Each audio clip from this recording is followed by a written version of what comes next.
All right. Good night, everybody. I want to welcome you to Fatherhood Think Tank. This is the most father-filled 90 minutes of your life. You'll be able to talk to fathers, listen to fathers, hear fathers talk about topics, issues that affect not just us as men, our families, and our communities. I'm Ron Osborne Williams, the uh, cultivator of Fatherhood Think Tank. And I wanna be able to allow now the fathers who are in here to introduce themselves and who they are before we get involved in this interesting conversation we're gonna have tonight. So the conversation tonight is first your first heartbreak. Huh? So I know that I know some of you guys gonna go backwards in time Mhm. well, and again, let me say this: the first heartbreak doesn't have to exclusively be about losing a woman. It could have been anything. So we're gonna round that up also into today's conversation. So let's go around the room and hear some of the fathers who are here tonight. Let them introduce themselves and let's get into this very interesting conversation. Okay. Thomas Alberry. I'm married. I have two adult children, male and female. And between the two of them, I have seven grandkids, two boys and five girls. All right. I'm Larry Jordan. Good evening, gentlemen. How's everyone? Um, AKA you know me, the gray haired assassin. Um, I've got two kids, one grandchild, and as always, it's great to be here with you gentlemen tonight. Hey, good afternoon, gentlemen. My name is Lionel Lightborn. I'm a father to a tribe of seven young adults, three young women, four young men, and one granddaughter whose birthday is actually this Sunday. So it's always a pleasure to be here with you guys.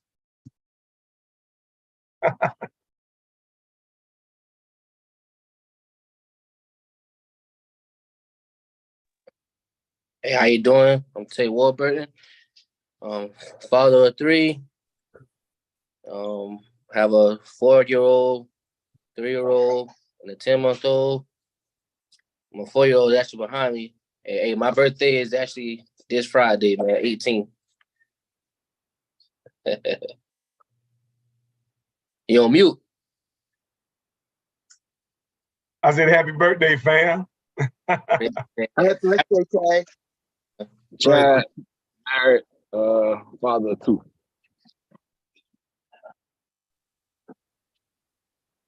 Happy birthday, bro. I'm actually at work, y'all, but my name is Vincent, and I'm a father of four. Actually, the fourth one is on the way, and I got two two girls and one boy and a boy on the way.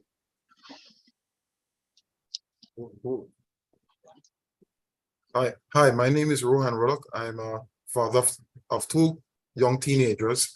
As I always, it's a pleasure to be on this fatherhood think tank, where I learn something new every time I come to the group. Thank you. And I think that's everybody. So guys, let's get right into this, man. I know that some of y'all are gonna like maybe get teary eyed when you start thinking about this your first heartbreak and what broke your heart and what did it to you. But as we having that conversation, I think that a lot of times I've been talking and thinking and talking to people about why they are the way in their present relationships. I hear a lot of times people talk about things in their past relationships.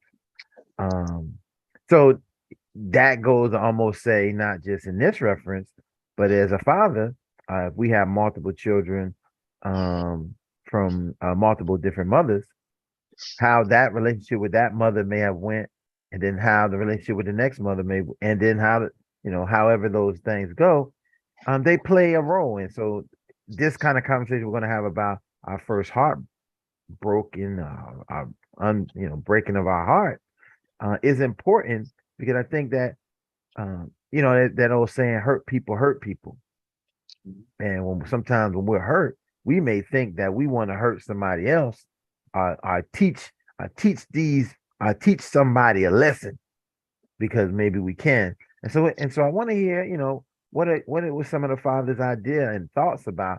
I mean, I'm willing to hear everything tonight. I mean, you can talk about your heartbreak, and then you can talk about how your heartbreak affects you being a father. You can talk.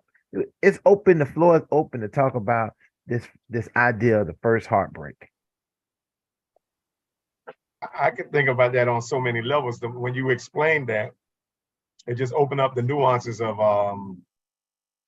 my first heartbreak, because you can experience your first heartbreak with a girl who may not be. It might be your first girlfriend, your first girlfriend, your first and not so much.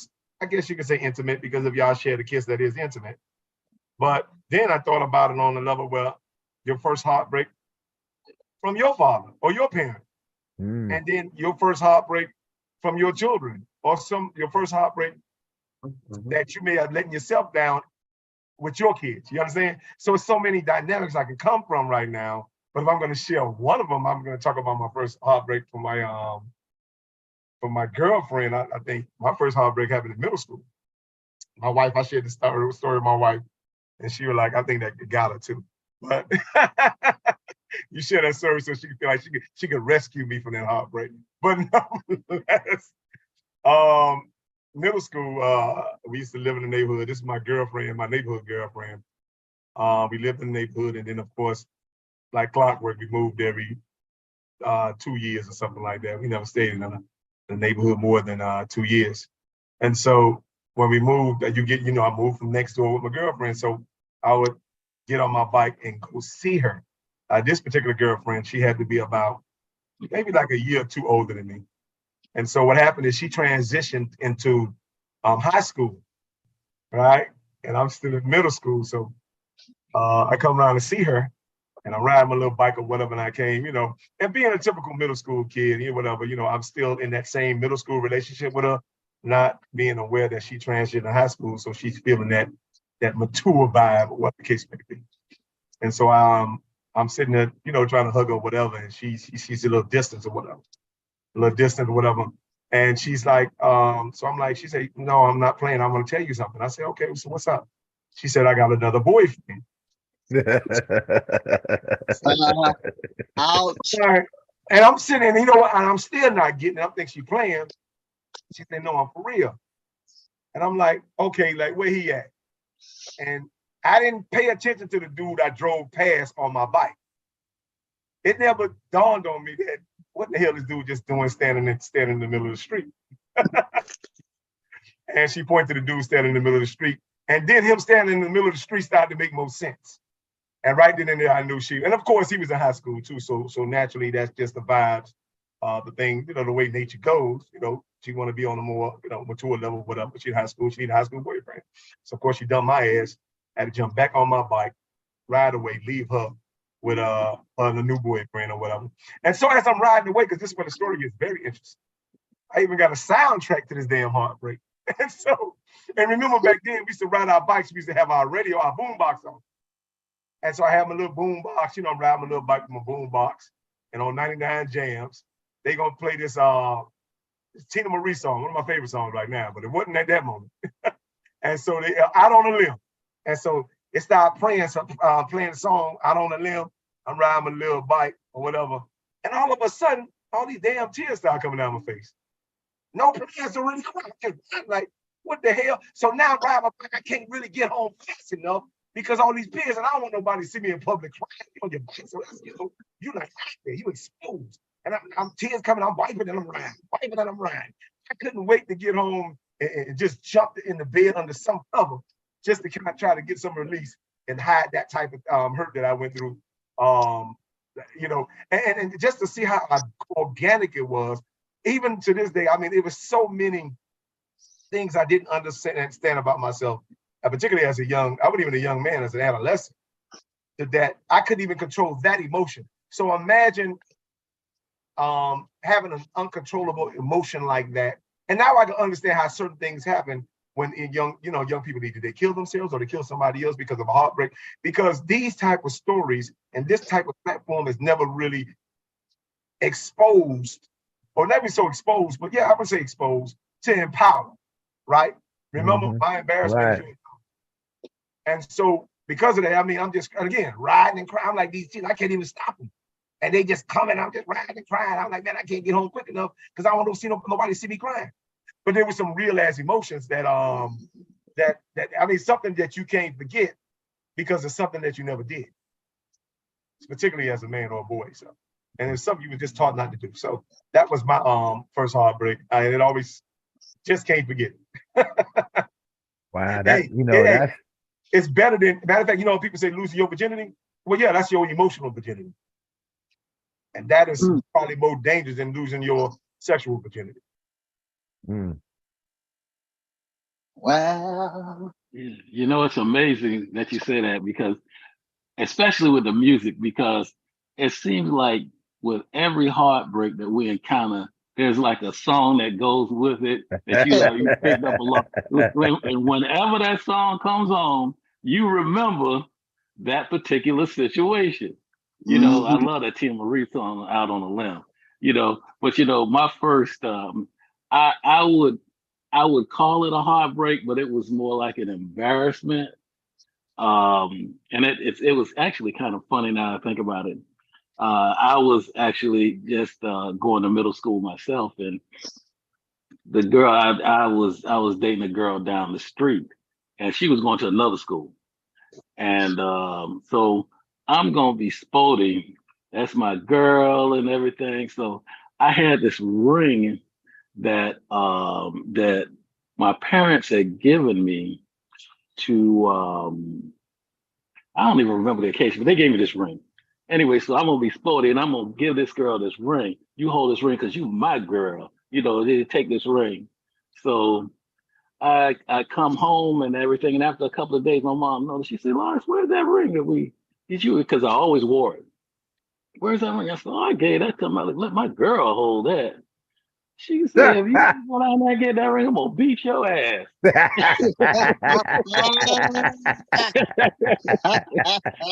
Now that's embarrassing. Now you got to go down and ask your girl who you love.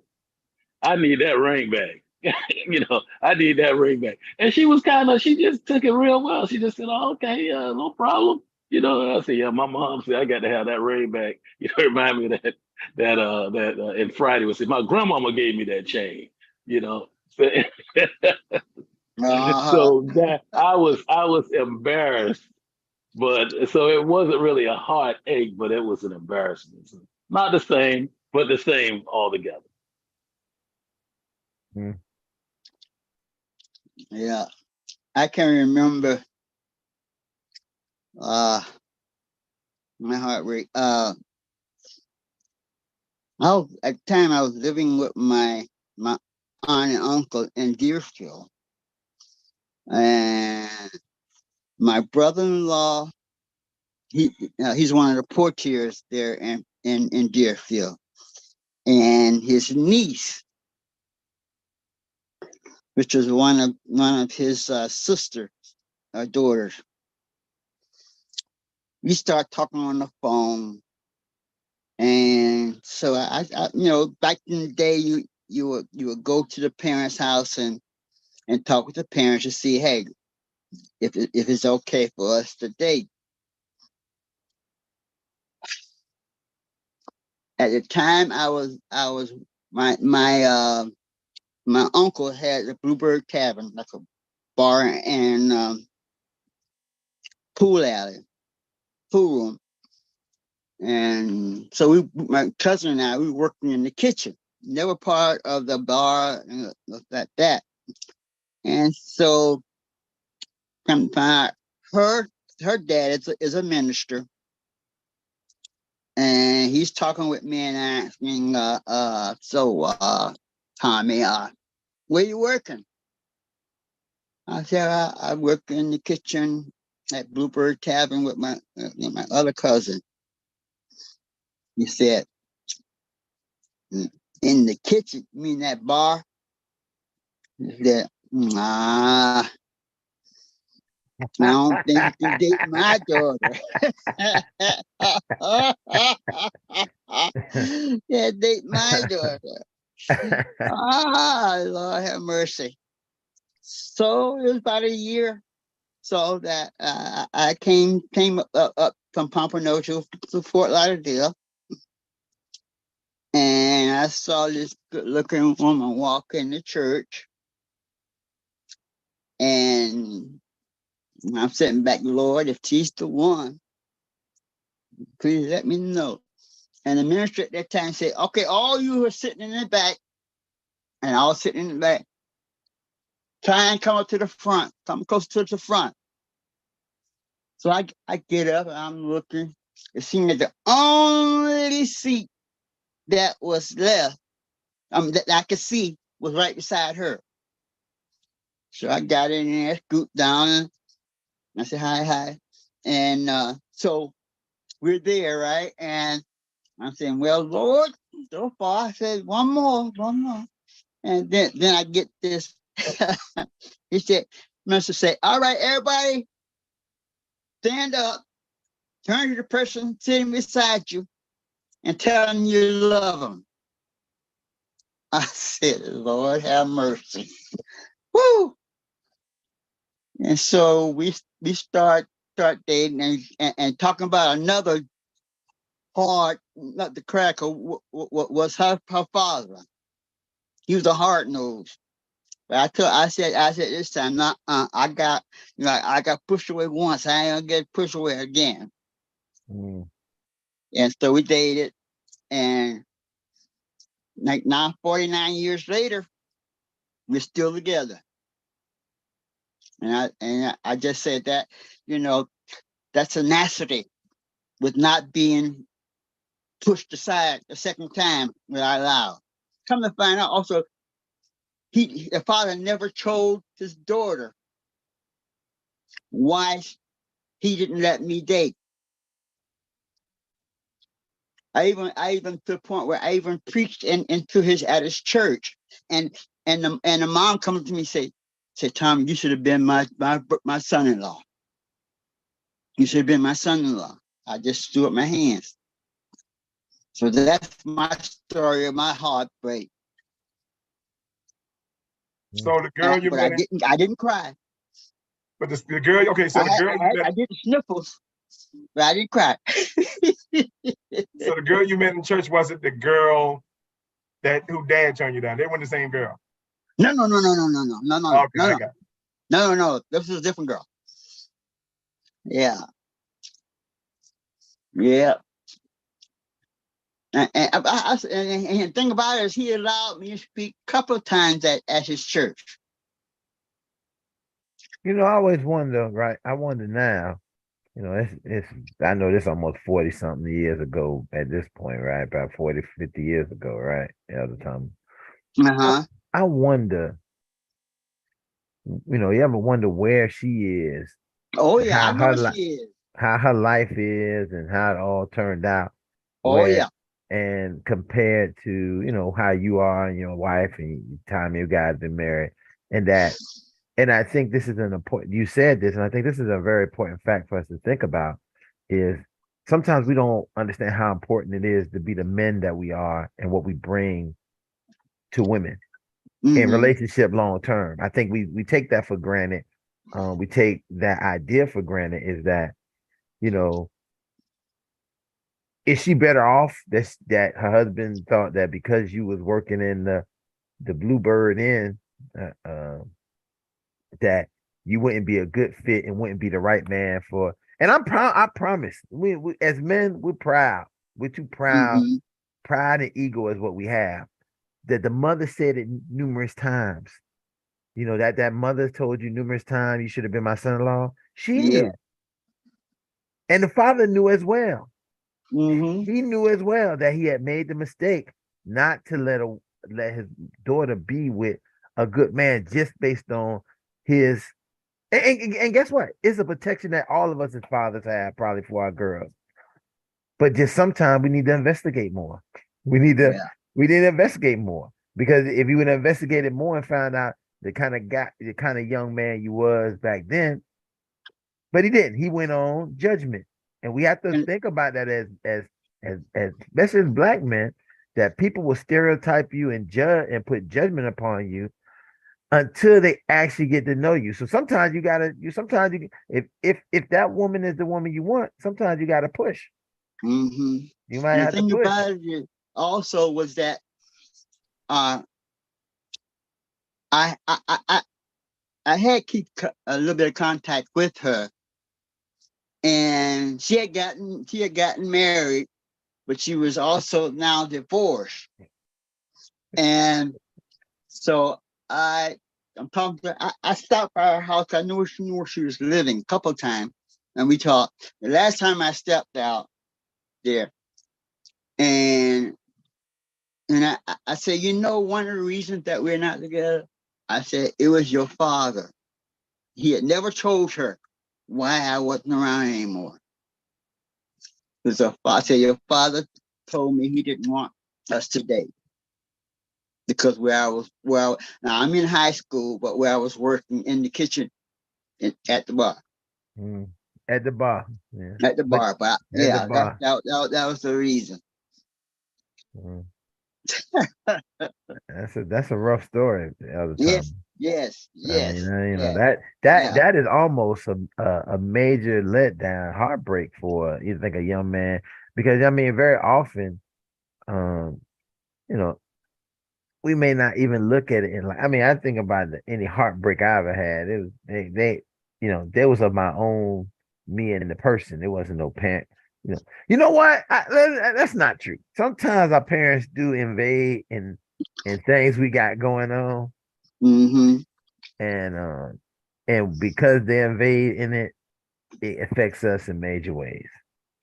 In a major way, I can think of a relationship I had, and when I was young, and I was this again. We talking about young relationships, but I think this a good preference to kind of get to where we at right now, talking about being fathers. So the young lady that I was dating, uh I guess allegedly the person she dated before me, she had she had got pregnant, and but I understood the whole situation because we actually talked about it. She was pregnant, and then she ended up having, I guess she had an abortion. Because I think that she didn't, her family, I didn't think that wanted dad or what have you, and here you go. And it was funny because I think the person that she, was involved with, the family might also didn't approve of at that time. Then here come goody good two shoes coming to the house, and then and so, and my mama told me, and it probably is interesting because we know how mamas is about their boys. And my mama told me I should not even talk to that girl anymore. She kind of pushed me away from her. And you know what I did? Like most of us do, we follow our parents. And I kind of like, and I liked it, the girl too. I liked it. I still like her Mm-hmm. today. I like her today, even when I look at her wedding pictures and all. Yeah, I still like her today. I mean, because we had a nice, but that circumstance, my mom was like, no, that ain't happening, Jack. And she said, whatever. And I took it as like, that idea that you don't need to be caught up with somebody already pregnant and this and that, and you're not a part. But she came from a very well-to-do family, everything. So I mean, they was more well-to-do than us. So I was Mm-hmm. looking like my mom was like something getting. I ain't getting trapped. I'm about to might be able to come up. Daddy owns stores and all kinds of stuff. So I'm saying I'm about to move into another, a bracket. And and so these little things also may play because I had to think about why my mom was so adamant about that. Maybe because we was in high school and she was a teenage mother, and my father was a teenage a mother, and my father was a teenage, and she understood and knew how that worked out for them too. And how their life was dramatically changed and what happened and didn't happen. So that might have been a heartbreak for me to be with that young lady and to be with her. But it turned it, it's still a heartbreak. And I'll tell you today, even then I look at her, I remember seeing her one time when she was in college and I was in college, and I seen her, she went to another college somewhere else, and I showed up there at the college, and then I was like, oh, you know how you get that starstruck when you see that person, your eyes light up, you're like, oh man, I'm gonna get to talk to her. And then the guy came up and he was a boyfriend. It's a long, it's a I'm trying to leave this as vague as possible, so I don't but I was Larry knew what I'm talking. I was road tripping to a place, and then I seen her, and then the people I was road tripping to see, one of them was a boyfriend, so that just ruined that whole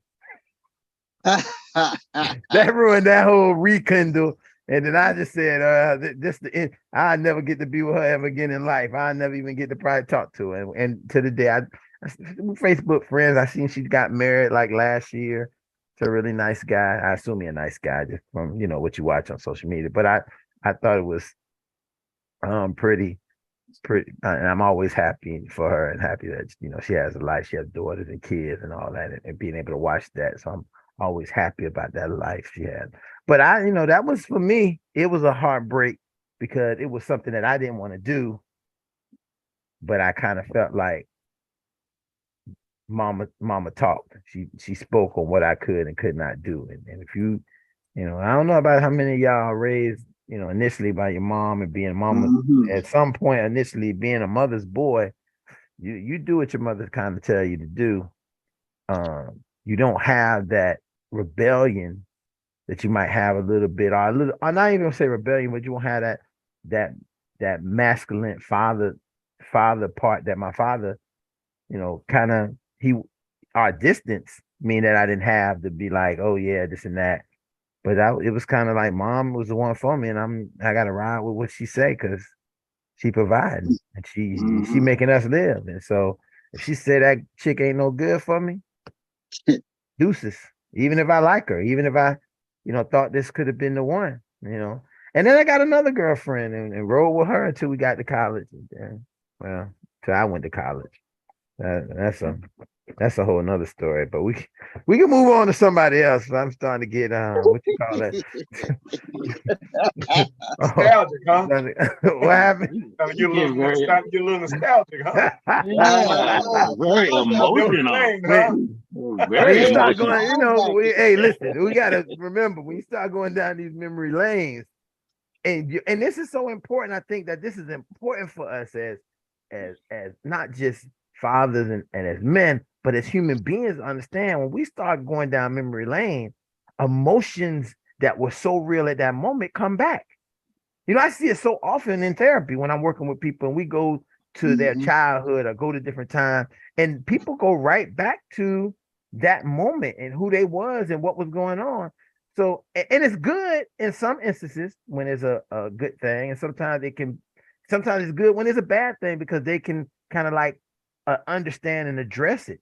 And that's something we have to, definitely need to think about. And I say that because when we come back to the things that affect our children, it's something that we are doing around them. And remember, if we don't try to be proactive in these things are going to carry with them into adulthood and then their relationships and the things they do. And then they'll be sitting a therapist saying, I remember my mom did this, my dad did this, and my brother and sister. And so I think it's these are important factors, man, that we have to kind of like look at the things that affect us exclusively as fathers, us looking at it being that we're supposed to be we profess to be the leaders of the family.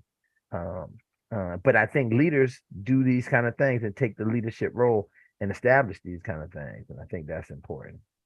Was there a song associated with that? What song you put to that? Hey, you know what? I didn't have no songs because man, she had a nice little fancy card too. Oh man, listen, I can't listen. No, hey, let's go. Let's move on, Dante. But hey, my boy, hey, you sound a little materialistic, ain't you, Papa? No. I'm just saying that Hey, not materialistic. It was the I ain't idea. calling him a gold digger, but No. You gotta Yeah. make this is how you gotta weigh. You gotta weigh it like this. If you was dating people, it was one of the first times that she had everything. Like we didn't the things that we could do was so much more because it wasn't me having to provide for everything. I didn't have to. We could go way more places because our parents took care. She didn't. She needed something. She got it. And she was the baby because she had Yeah. older brothers and sisters. She was the baby, like a baby to her Oh, brothers and sisters. So I mean, she was like the. So I had my own car. Now, don't get it twisted. I mean, I had a Chevette. You know what I'm saying? A little white Chevette. She just had like a little fancy car that her dad probably gave her to drive, and it was fancy, ride to school. I mean, I ain't driving the car with her, but I just thought it was she was such like a cute girl who was independent, had everything.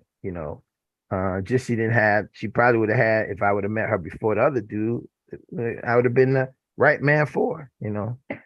I probably could have been the right man for her, but Shoulda, coulda, woulda. Right? but hey man, ain't listen, no, look.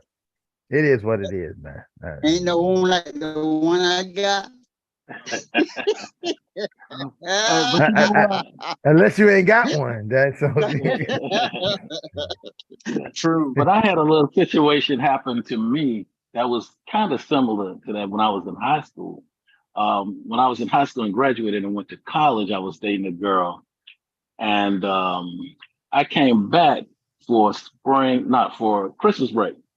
Came back home, and I went to her house, and you know how you looking around. She's like, "I'm going in the back. I'll be right back." And you looking around the living room, and I saw a picture of her, and she's hugged up under this dude. So she comes back out. I'm like, "Well, what's going on here?" Oh, that ain't nothing. That's just a friend of mine. That's just a friend of mine. I said, yeah. Well, I tell you what, you and your friend should do something, go somewhere. Anyway, I went back to school.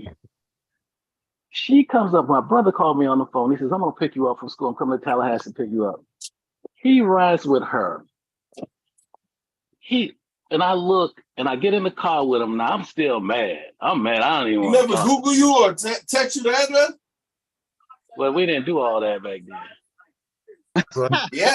Exactly. I think his microphone just came up. Oh, that was just somebody else. Oh, Yeah, okay. that thing is microphone. But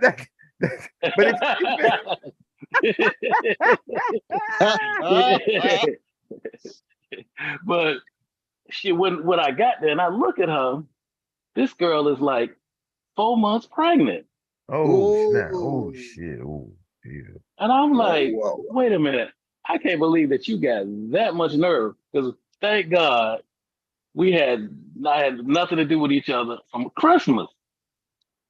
So I mean, obviously, it's not mine. Mm-hmm. Okay. So she's riding back and she's looking all sad and she crying and everything and talking about I want to get back with you. I said, Mm-hmm. and you pregnant? Yeah, because You done lost your mind. And guess what? The baby born, and guess what she named the baby? Lawrence. God Woo! damn, I'm Lawrence. like, All right, hey, that's why they call me Big Papa. You know? Uh-huh. Wow. See, Lawrence, now you Yeah, see, creep. Lawrence, now you bringing up more stories, man. Ron, I got the song for Lawrence. And she Okay. say he's just a friend. That's great. Say he's just a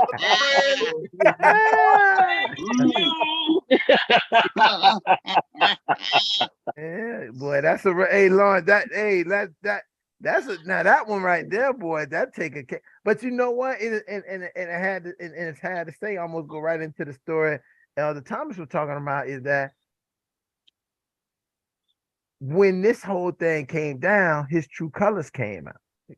We got interesting colors as men, and his true colors came out, and she thought about like who was the person who was sincere, and it obviously must have been you because she had to know that you wasn't going, you wasn't gonna about to talk to her like, feel more slim or anything like that when she came there. You was gonna say, well, I'm sorry that happened or whatever, but I can't do nothing about it. I mean, it's a good thing. Cause I ain't about to be, I might not be interested in that whole thing because hey, the people that play, they got to play the game. Not, I mean, I can't step in and take the game.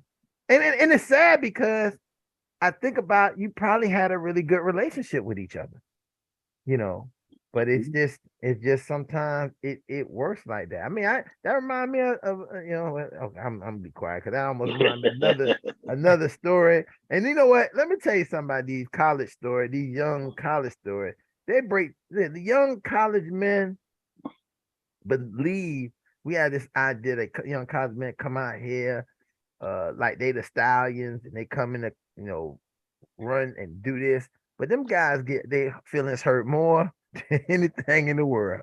They get the rude awakening of the idea that hey, you might want to slow yourself down. And the reason you say this is because you can be completely in love with somebody. And I want to say this especially to the younger fathers on here is that before there was all this, we had the outburst about Google and text message and all that.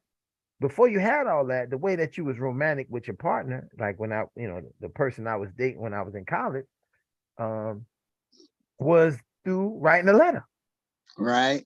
So we would write letters back and forth. We, between Daytona and Miami is where we was writing. When she went home for the summer to Miami, we'd write letters back and forth. I mean, these letters was, you got to really realize that these letters take, that's why the dudes in prison got such good Mac game.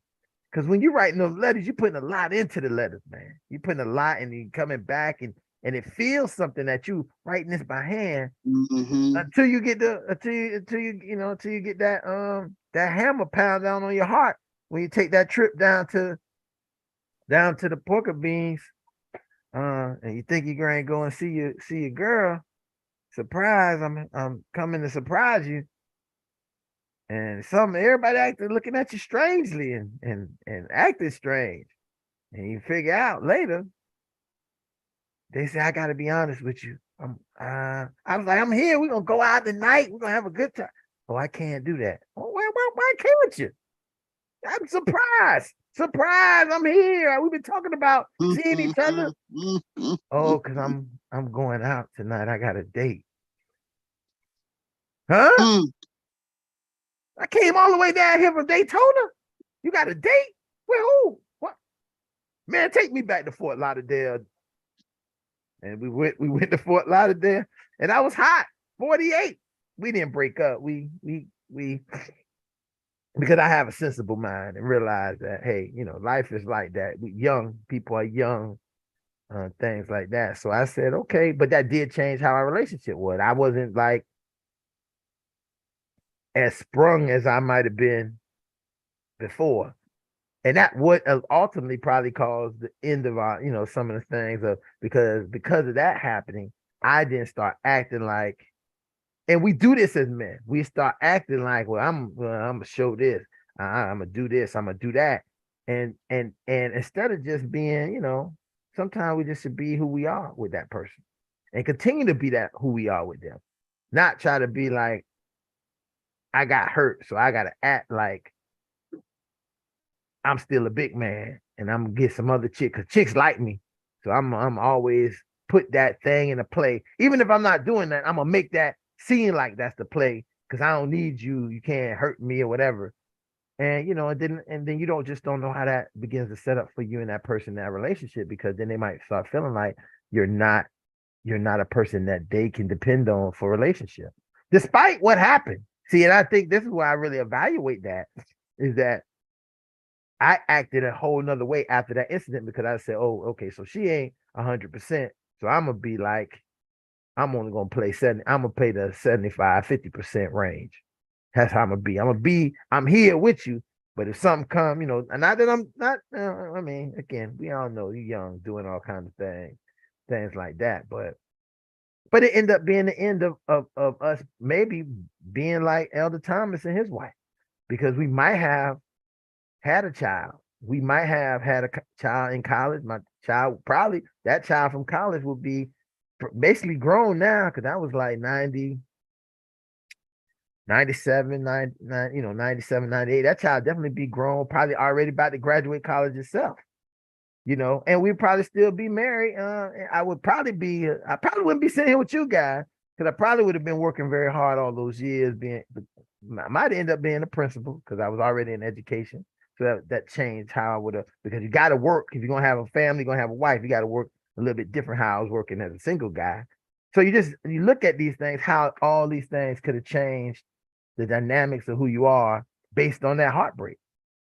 If maybe I was never heartbroken, I just would have still been running around being, we'd have been love bugs. And then, I wouldn't have did some of the food. And let me say, foolish things. Like, I give you a great example. Foolish things.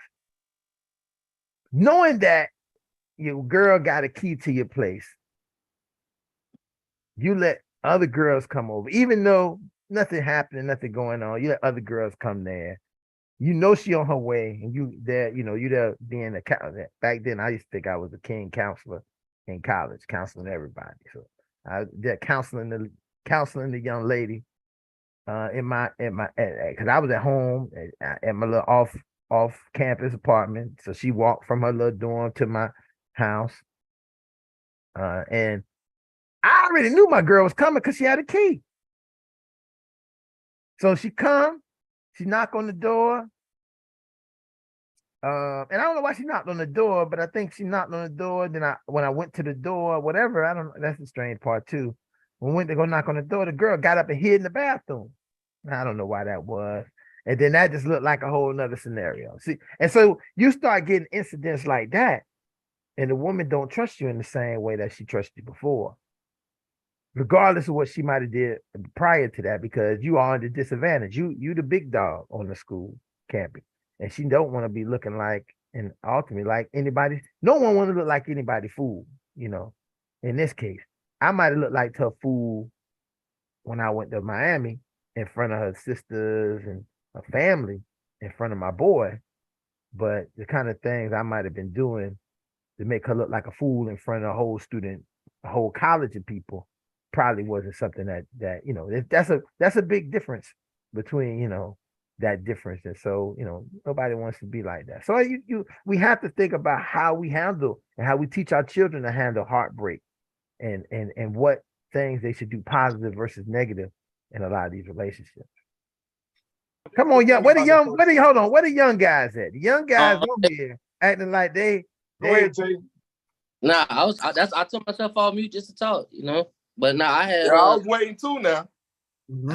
I had two heartbreaks, you feel me? So my first heartbreak was when I realized as a family, mom, my two sisters, and myself, we didn't have. I understood, but I never understood. But then when I understood, like we was like below poverty, we under, what I'm saying? I didn't understand that. Then once I realized that, it hurt me because I was just like, I can't get the new Jordans. I can't get the new clothes and the new uniforms, even though I don't like Jordans, but I couldn't get the new shoes. I couldn't get the new every year. I couldn't get the new every 3-4 months like all my other peers was having, people around school was having, because we didn't have. And once I realized that hurt me as a young child, very young, why I'm not consistently getting haircuts, because we did not have, and it hurt me. And I was just like, and a lot of us young kids, when we become hurt, we tend to put that anger into other things. Like, I don't want to go to school. I'm gonna join the game. I'm gonna get this money no matter what. I'm gonna get rich or die trying. Like, this is what I'm going to do. So that hurt me. And then my second heartbreak relationship is I want to say, even like I know y'all was mentioning when y'all was like young, I started being sexually active at a very young age. But I think I was more in lust than in love. You being young, you have somebody you consistently sleeping with, definitely at the age of 13, 14, 15. I wouldn't say I was never like in love. I think I was just in lust. But the first time I felt like that, my heart actually got broken was like a most recent relationship that ended in 2021. You know, I realized that me and her both opened up doors that we should have closed before we opened ours. You know what I'm saying? We should have closed them. And then when it comes to me being hurt by her, I realized that you can't change somebody. You know what I'm saying? Some people can be so mentally messed up mentally to the point where it's like you can get in a relationship and you could try to love yourself, and then you also have to love her for her. You know, and that's what happened with me. And then once I realized that I just could not do it, I proposed, like I said, my birthday Friday, I proposed to her on my birthday, 2021. You know, I was going heads over heels. Like, I was like, okay, this is a woman that I want to spend the rest of my life with. You know, so you get you a nice, good looking woman. You know, you don't have, you know, I ain't have to worry about nothing. But once I realized that it's just not going to work, that was probably like the hardest thing I had to do was to leave that relationship. And I can honestly say that was probably my heart broke. But being young, being in lust, of course, I got girls messing with me. She messing with this person, or this girl telling me she got another boyfriend. I went through all that, but I wouldn't say I was really in love. I think I was more in lust with them. It was young, having sex, et cetera, et cetera, et cetera. But my most recent in 2021, I was with her for 3 years. I think that was like my actual real like heartbreak. You know what I'm saying? So yeah, that's it. That's it for me, man. But 50, somebody was married 49 years. Hey, that's a long time, man. Hey, God bless you, because I don't know now. Woo! God bless you. Golly. That's long, but I hope I get there. Yeah, Yeah. 1974. I June wasn't even 30th, born. 1974. I wasn't born. I wasn't thought of. None of that. Hey, Tay, How you doing? you said that you proposed to her on your birthday. Did she say yes? Did she say no? What happened? Listen, okay, so check this out, right? So I feel like if I propose and you say no, the relationship is done. That it's over with. Like, it's over. So she better say yes. She said yes, though. Yeah, she said yes. Yeah. Okay. But you okay, and you guys just broke. I mean, what was the nuances? Why you guys like? What was the split? It's something. It's always like that. That it's the crescendo. What made the split? The split was probably dang. I don't know. Should I say this? The split was like the first time I reacted, because I'm very, very good on holding myself together, because like I know when people trying to trigger me. So how I knew it was over once I found out she was intimate with somebody. You know, that's how I knew it was over. But we had a child, so I was like, okay, I'm a kind of, you know, mentally. I knew I was going. My girl, I'm sorry, like I just can't. I can't deal with it. You know, I'm not gonna say that I can go do it, and she might not feel on type of way. But if I find out that my girl is sleeping around doing anything, I just can't do it. So the split was when I reacted emotionally, mentally, and physically. Once she had got me to that point, I was like, yeah, this is it. Yeah, this is it. And I was at work, probably like tearing up while working. I used to drive trucks because I knew for a fact it was over. Like, I knew it, because I was like, mentally, I'm done. Because she got me to that point, and nobody ever get me to that point. Nobody. So okay, so you said you were tearing up, and a Yeah. lot of people don't understand that. I'm like, no, letting go may require some tears. And we often say this, like in the earlier shows, it's better to shed tears than shed blood. I got two homeboys again, one on death row, the other one might as well be on death row. He got 50 years. You know, did about he almost had 30 out of a 50-year sentence. And so both of them high profile cases. So when I think about that, I think about the first heartbreak prepared you for the second one. You understand? Because I understand exactly what you're talking about. I understand the physical aspect as well. Heartbreak would take you to two emotions. I think it's only for men, it seems like it's only two emotions. You understand? You either gonna hurt them or hurt yourself. You know what I'm saying? And I understand it. So if you can't substitute anger, right, for sadness, the most dangerous thing a man or anybody can do is substitute anger for sadness, because I'm like, listen, man, again, you're gonna shed tears or shed blood, take your pick. But I think to have those hard conversations, just basically ask your friend, man, did you think about killing them? Did you go through any scenarios in your head about killing them? And you'll be surprised how many girls will say the same thing too, because girls have blown guys' heads flap off.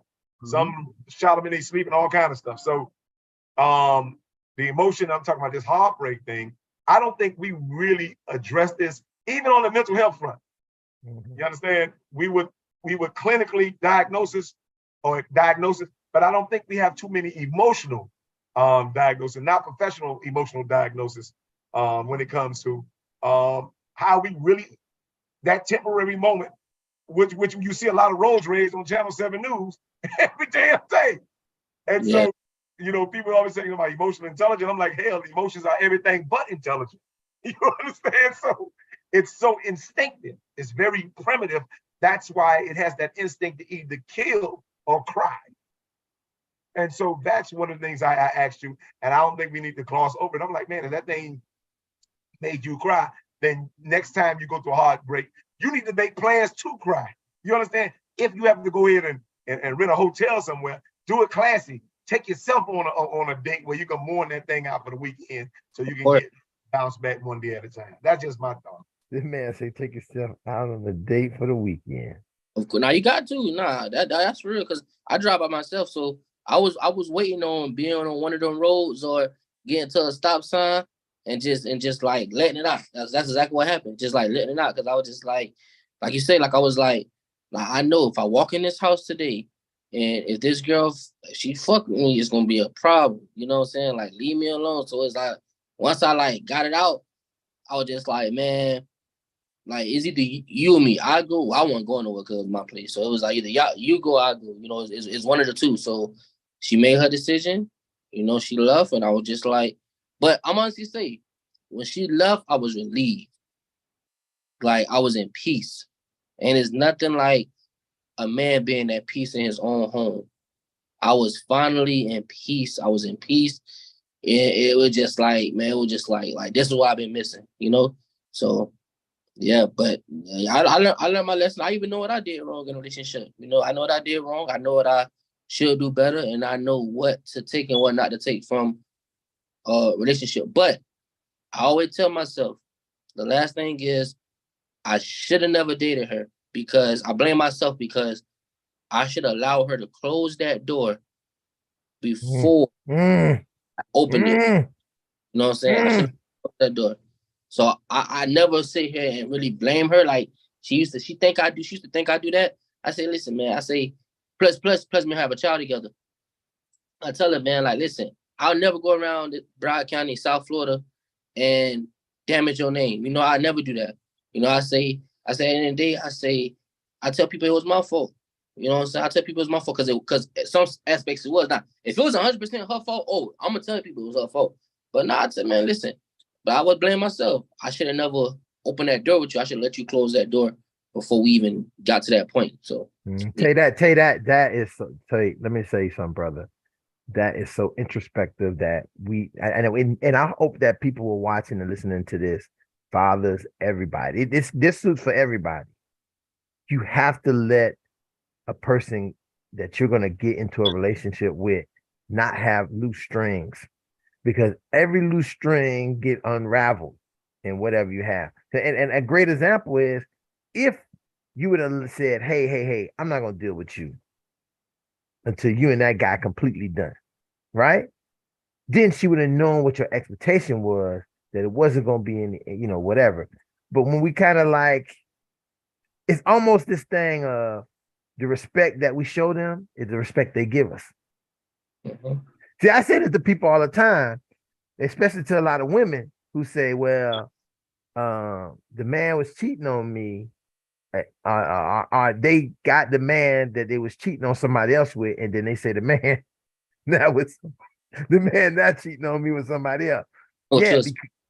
Right. It's listen, what you show them that's okay is what we do in a relationship. If I can hit and quit and then I could come back and hit and quit. Well, that's what I'm gonna do because that's what you told me I could do. But I also know that hitting and quit mean that you're gonna go and hit. See, this is the part that as men we can't take. She gonna believe that she can go hit and quit too. That's why she come back with that baby and be saying it's your baby. Because you keep hitting and quitting with her, and then you saying, well, you don't know who baby. She don't. Sometimes the women don't know. And guess what? If you really understand how sex work, you can understand how sometimes people wouldn't know.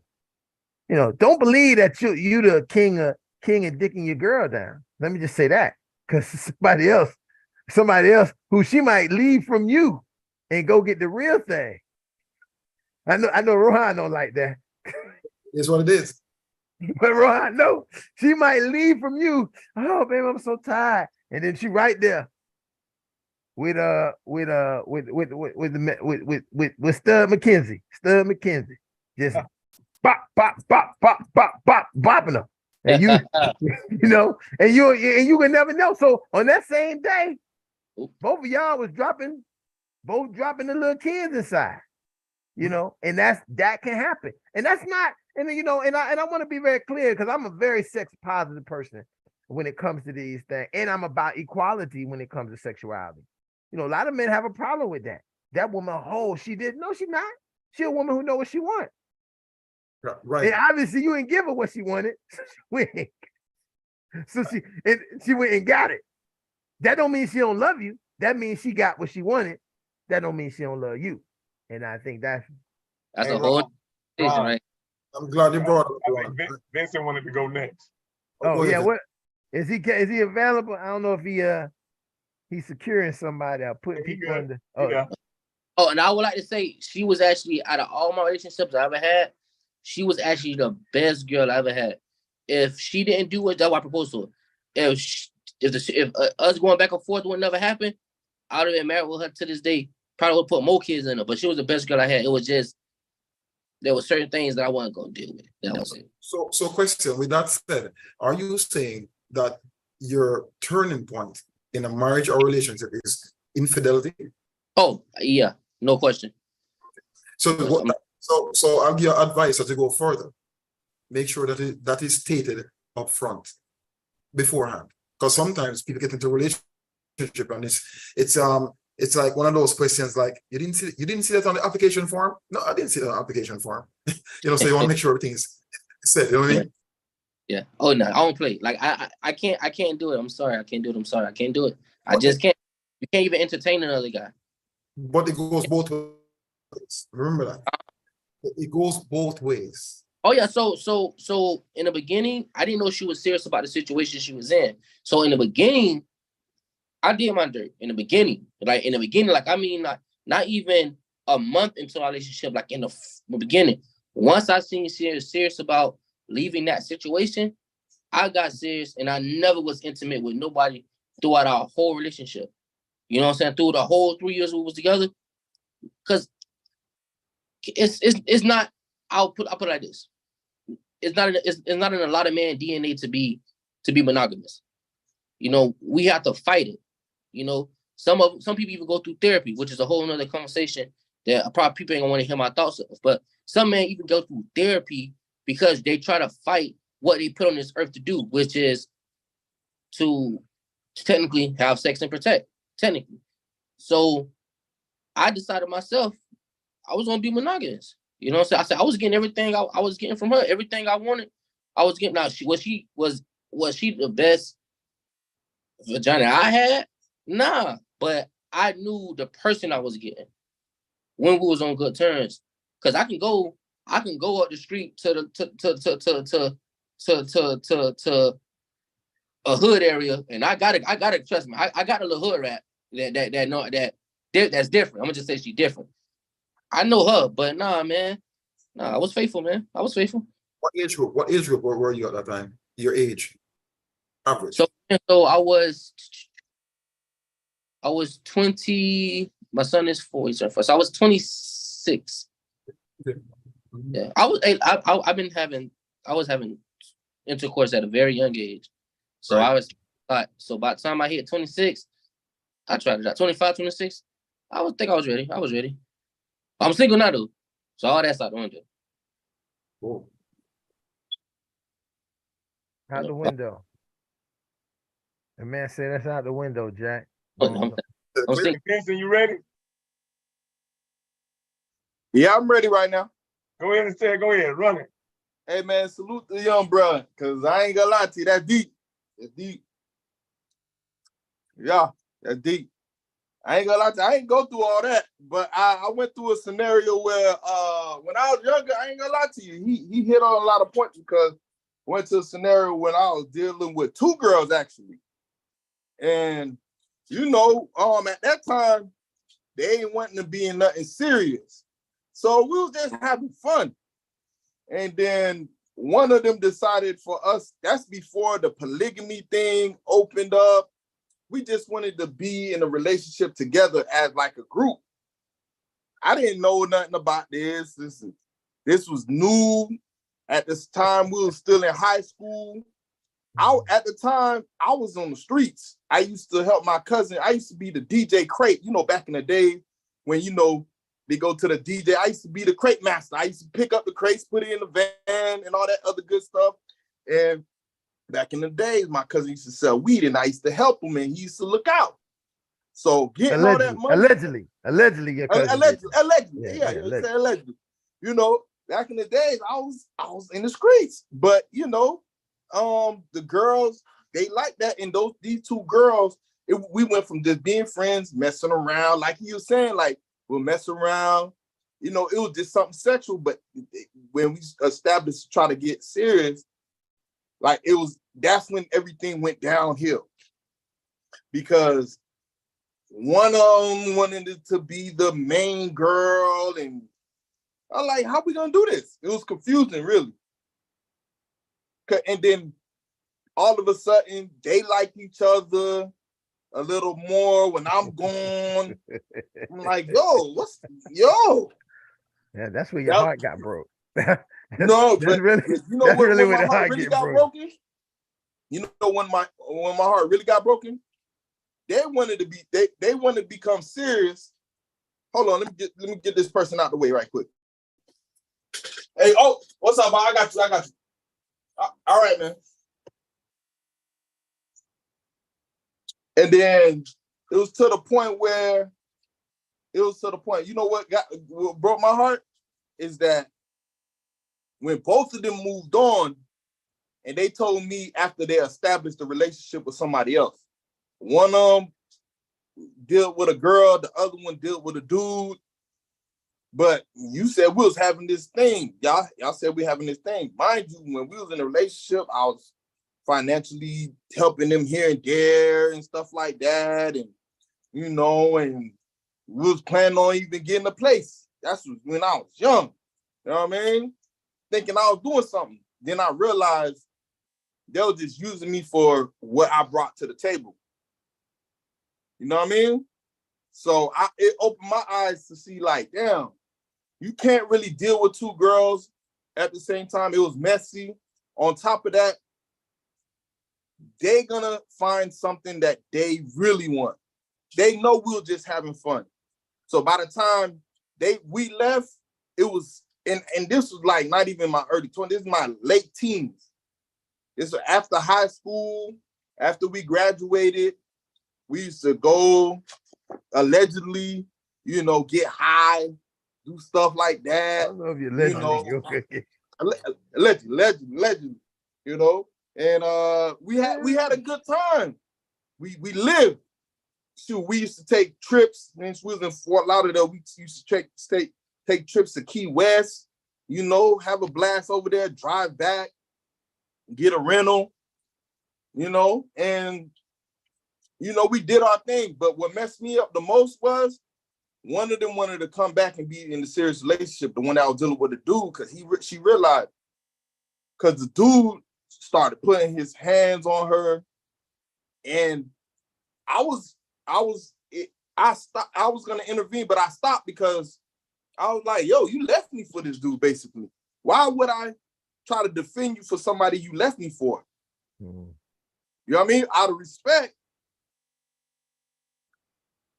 don't be with him, but I can't go back with you. You know what I mean? Because the trust is gone. Even though if we was dealing with multiple partners. Because we already agreed, we spoke about it. It's not like I was cheating with you. You feel me? Hold on 1 second. Let me get this custom. Hey, guys, what address y'all going to? But as I say, I want to welcome a brother. Let's see, come on, Coach Bell, Coach Trey. How you doing tonight? Welcome, my brother, my good friend of my father, and almost like an uncle to me, but also a big brother too. How you doing, Trey? What's good, brother? How you doing? All right, good. I'm glad you joined us tonight. We here having our family, our fatherhood think tank. We're talking about our first heartbreaks. One of when we have these topics, so often we talk about so many things, but we're trying to really show people how fathers are, how realistic fathers are, what things we really do deal with, and what kind of things we have going on. You have anything you want to say? I think Vincent is back, but definitely I want to get you say something. Say something. Bruh, all I want to say is I've been following you, bruh, and I just got finished. I'm in the middle of an 8-alarm fire, mentally, and in the city, and it's under control. The fire is not out; it's under control. But for some reason, your name popped up on my phone. I was sitting there watching television. I was like, let me go check out what bruh's doing, man. Listen, much love, bruh. You doing the great stuff, bruh. And we got to collaborate. Hey, I came in, and this the topic of my first heartbreak. I can't even. It has to be. I'm 60, bruhs. I'm Trey Bell, row 8 of chapter fall 83. I'm getting ready to get my 40th. So I would have to but that's what the topic is. No. That's no. He just write that down. You exactly what you was talking about, what we talking about. He was just okay. Yeah, we only talking about heartbreaking. Yeah, I guess my first heartbreak, I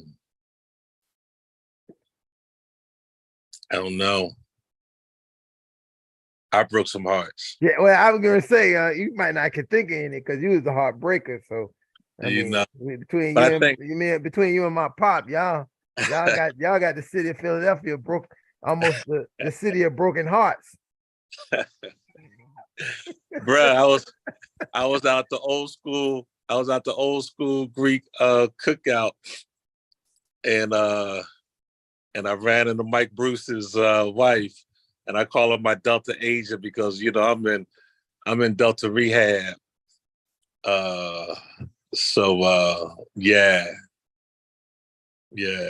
I think my first one was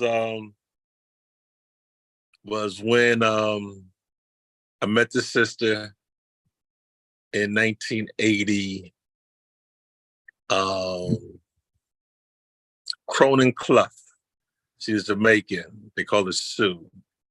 Beautiful. I just broke up with a friend of mine, and I walked into White Rock, and I walked into the community room, and she turned around, and her smile just melted me, and it was it, and we was good, but at that time, I wanted to. We graduated in 81. She went to West, I went to Brook. And then I just wanted to get out of school.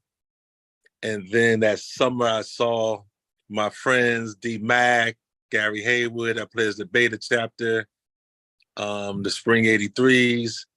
They was going off to school. So I said, I want to go off to school, So I ended up going to community college, getting my grades up, transferred over to Temple. And I was like, nah, this is like being home. This ain't like going away. And I had that tunnel vision, you know. I wanted to play ball, and I applied to Arkansas State, Grambling, and Kansas. And my mom didn't want me to go to Grambling nor Arkansas State, so I just jumped on the bus and went out to Kansas, University of Kansas. Fell in love with the campus. Knew I didn't have the money, so I came back, and my mind was set. My mind was set on going to Kansas. And but before I left, she told me don't go. So when I came back, it was it was shaky, even though I was only gone for like 48 hours. But my focus was already there. And we eventually drifted. And yeah, that was a heartbreak. That was a heartbreak. I don't know where she's at. But that was my first heartbreak. And then after that, I think I went on a tear of breaking heart. See what I told y'all? See, what did I tell y'all earlier? The second that we get the heartbreak, we say our hearts ain't getting broke. No, I've listened to so many men say, well, after my heart was broke, ain't nobody breaking my heart again. I'm breaking all the hearts. And then it takes a while until they get that out of the system, and then it's kind of like they meet that love, that person again. And that is just one of those things, because I some people will say, oh, it's vindictive, is calculating, but I think it's just being hurt. And we as men can't so much acknowledge being hurt. This idea that you hear all the time, well, the women carry their heart on their sleeve. That's, and so it's strong. It's falling out all the time. And so it's crusty. So the heart can take a lot. Men don't. Men keep their hearts wrapped up in aluminum foil, in a salad sack, deep down inside. And once they take it out and you even touch it with your finger, they done already bruised it. So you already know. They feel like it's the worst thing that ever happened to them, just if people touch their heart a little bit. So, well, I think universally, I think men are conditioned. Men are conditioned not to be hurt. Society conditions us not to be hurt. Absolutely. Because sexism is predicated on that, and sexism is not an American. That's a global thing. And so when you got men from the beginning of time that are just esteemed, unfortunately, esteemed more than women in society, then we are conditioned. I'm talking about evolutionarily. By evolution alone, we're conditioned not to be hurt. We're more conditioned to do the hurt. And so women's hearts can take more. They're more emotionally prepared. And just because they're victimized so much, because we can't say, okay, you know what? I can't help raping you. You understand? Well, I was raped, so now it gives me a license to rape. And so we can't wear that like that. So I'm like, listen, you're right. Breaking somebody's heart, be a way just lack of consideration or deceit will be the same. I'm like, well, it's exactly the same as raping somebody else. And so if we don't condone raping nobody, I'm like, well, we shouldn't really condone or condition our boys to be breaking hearts, especially if it's not going to recondition them to have their hearts break.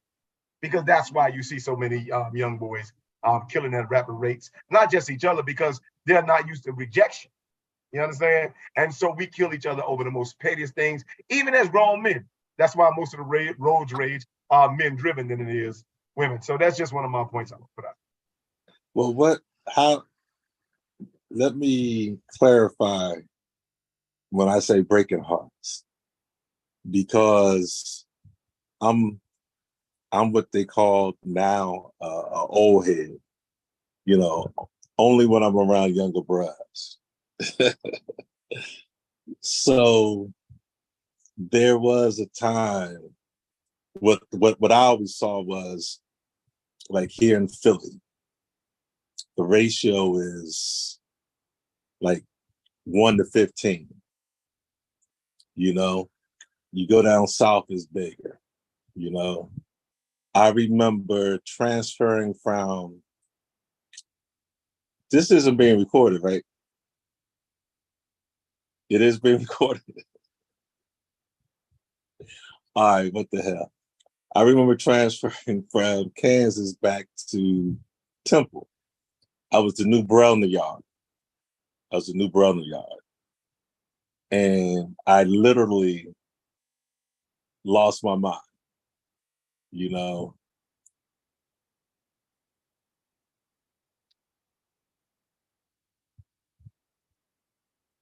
When I came back home, they couldn't remember my name, the Deltas.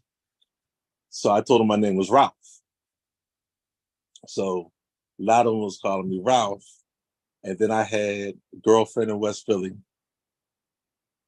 I had 2 or 3 on the yard. And then I was messing with like 3 or 4 of the Deltas on the yard. But, you know, in a way that it was like friendly. But it got to the point where I was like, yo, I got to get out of here. And I ended up going into the military, left Philadelphia in 85. I didn't show back up in Philadelphia until 86. And I think, and then over in the military, I was out at hanging out with Lambda chapter. I was married, got married to a good friend of mine from Kansas.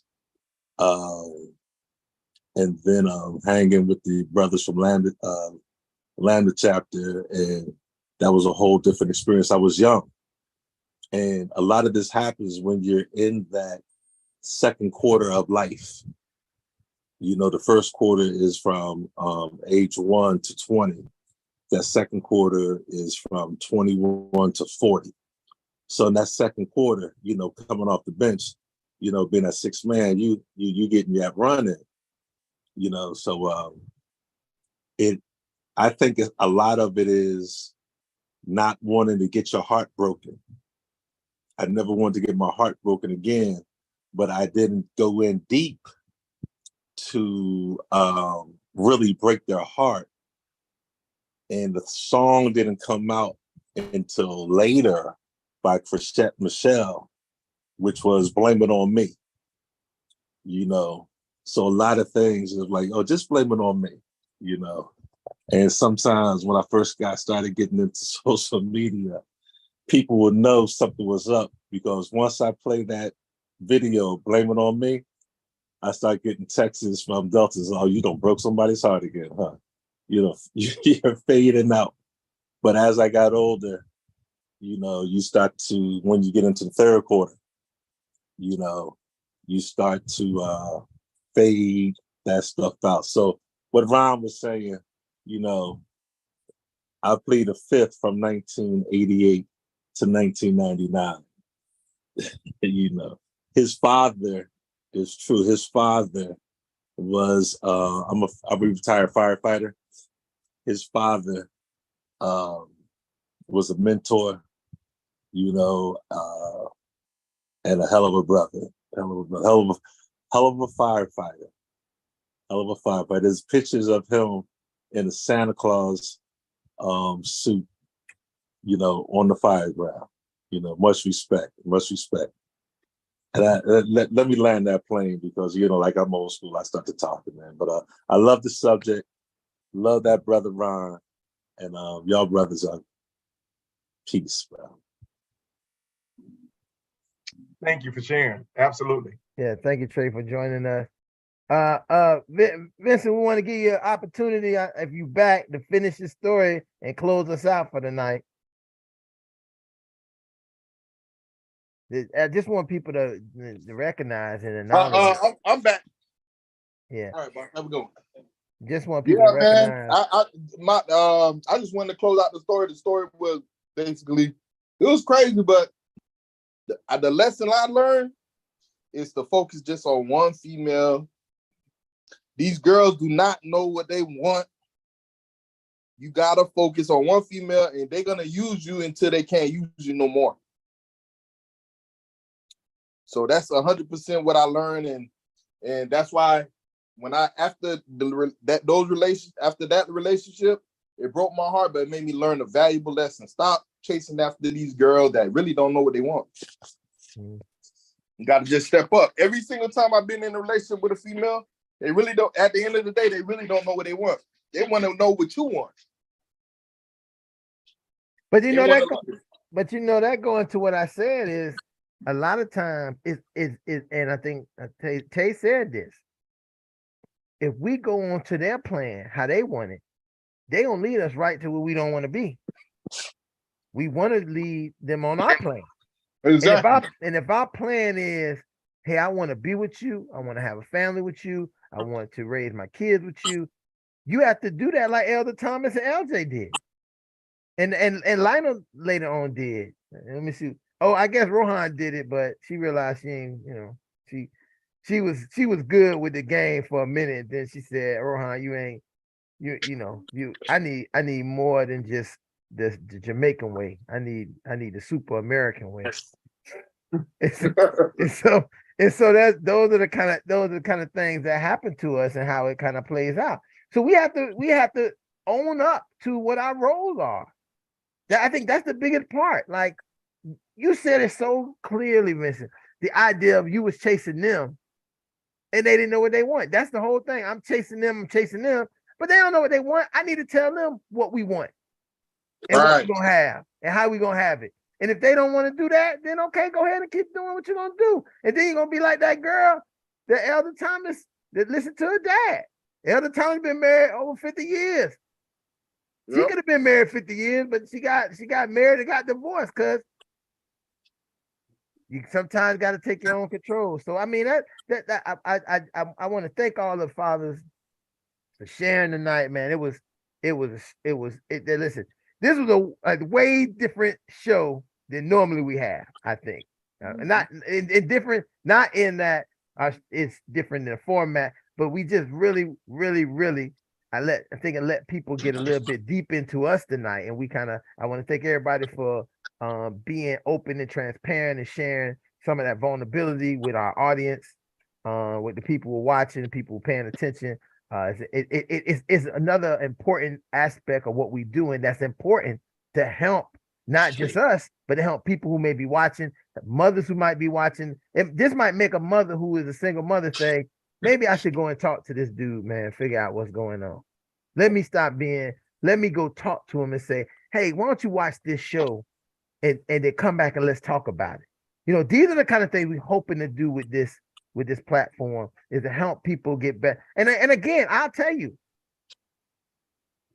it's a nice idea, but I'm gonna tell you firsthand, I ain't been able to do it myself yet. So let me say, I've been able to be here and be comforted among the fathers and feel sure, but I haven't been able to get that opportunity for us to get into that place with my own child's mother. So it's not like I'm not no guru telling it. I'm just telling you that I'm working through this, all of us working through whatever we're working through, just as men and as fathers. And that's important to know, because somebody will be like, somebody tell me, well, how you on the show talking about telling people about being fathers, this and that. And I say, you obviously ain't never watched the show then, Jack. Because that's not what it's about. Watch the show, then come back and tell me about what I got, what we got going on. Because guess what? As much as I organize it, I'm participating and getting from it. Trust me. That's the whole part that makes this different than a lot of settings and a lot of other channels that you may watch. We don't have any gurus here. We don't have any experts. What we have is fathers who are bringing their true experiences to the platform based on the topics we're talking about. And it's nothing more real than that. This ain't reality. This real. We got real TV, not reality TV. We ain't got no script behind scene. We talking. Well, me and Lightmore say, well, we're going to ask Tay to say this. We're going to make sure Elder Thomas to come in. We're going to bring Brother Trey Bell in from nowhere and tell him just come in and say some stuff, and then we're going to have some. No, this is real conversation. Brothers rapping, talking about real issues. And I think that we say this is barbershop. I don't like to say barbershop talk because they don't really talk about stuff like this in the barbershop. They like to talk about sports. They like to talk about things that's comfortable. They don't say about things that's not comfortable. And it's a lot of time not a lot of pushback. It's just a lot of back and forth. But in here, We want pushback. We want Lana to always bring that feminine mindset into it for us to think about what we're saying and remember that we don't have women here, so we don't have their point of view. And if we don't have a man on here who is thinking about and jabbing us with it, we might. I know. Sometimes I be honest. Sometimes I be like, why I want Lana bringing this up, man? We're trying to have a man talk right now, but it is important because to really have a man talk, we have to be realistic about what we are talking about, and a large part of what we're talking about is involving the women and how they're affected and what happens with them when they deal with us. So with that being said, I want to thank everybody for joining us tonight.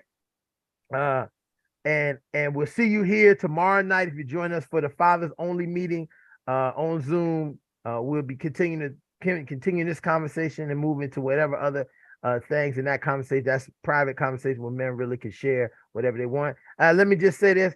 I want to say hello to my man, Yernell. Welcome, Yernell. I'm glad to see you, Black brother. I haven't seen you in a while. I hope you and the family doing well. I see you come on here with your wife Zoom. So that's how I know you're on here with your wife Zoom, because I see her name on there. But I want to say hey to him. And fathers, repeat after me. I am. I am. I am. I am. I am a man of honor.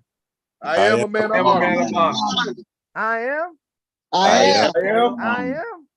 I am. I am a man of courage. I am a man of courage. I say I am. I am. I am. I am a man of respect. I am a man of respect. Come on, guys, y'all can do better. I said that I am. I am. I said that you are. You are. I said that we are. We are. We are. Championship